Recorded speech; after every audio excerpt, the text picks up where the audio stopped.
الفعاليات ونشاطات الكوبراتيف. کوپراتیفên Herêma Cizîrê bi amadebûna rêveber, endam û hevserokên yekîtî û desteyan civîna xwe ya salane li kantona Hesekê li dar xist. Di civînê de rewşa kooperatifên Herêma Cizîrê astengiyên gulpêşiya wan derdikevin û çawaniya xurtkirina aboriya komînal hatin nîqaşkirin.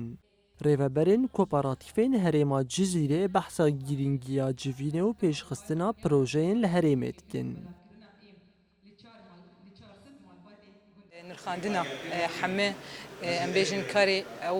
کارو خباتی کو دوی ساله ده هات المشاندن یا دیتر جی جبر کو ام پلانسازی خو نو بکن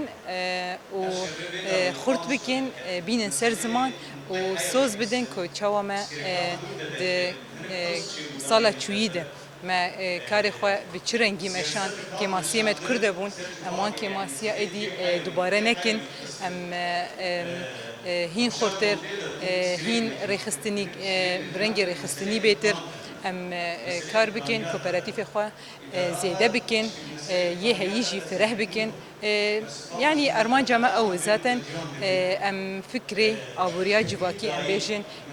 فکری کوپراتیف وینه فکری آبوریا جواکی یکو ریبر آپو جمره ام بیشن فکری وی ذاتا هەروەها رێڤەبەر تەکەزیە li ser aktivkirina kooperatîfan û belavkirina hişmendiya aboriya komînal ya di nava civakê de dikin. Çar rengê sereke esasî sîstema netava demokratî lingê kooperatîfayê ji ber ew bingeha aboriya civakê pêş dixîş bo bilo hebekî giringiya wê heye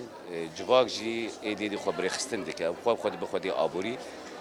ser vî esasî ev civîn çêbû pêşxistina vî karî hinek nerîn derketin ortê tenê ne alî xebatê maddî bîne xebatê menewî civakî jî daha bêtir wek asta maddî debe ya dîtir tekoşîna xwe xurtir bikin di nav komîna de xebata xurtir bikin. Li gorî agahiyên ku me wergirtine biryar e kooperatîfên Bakur û Rojhilatê Sûriyê di demeke nêzik de konferansa xwe ya gîştî li dar bixe û nexşereya xwe ya ji bo sala dahatê jî diyar bike.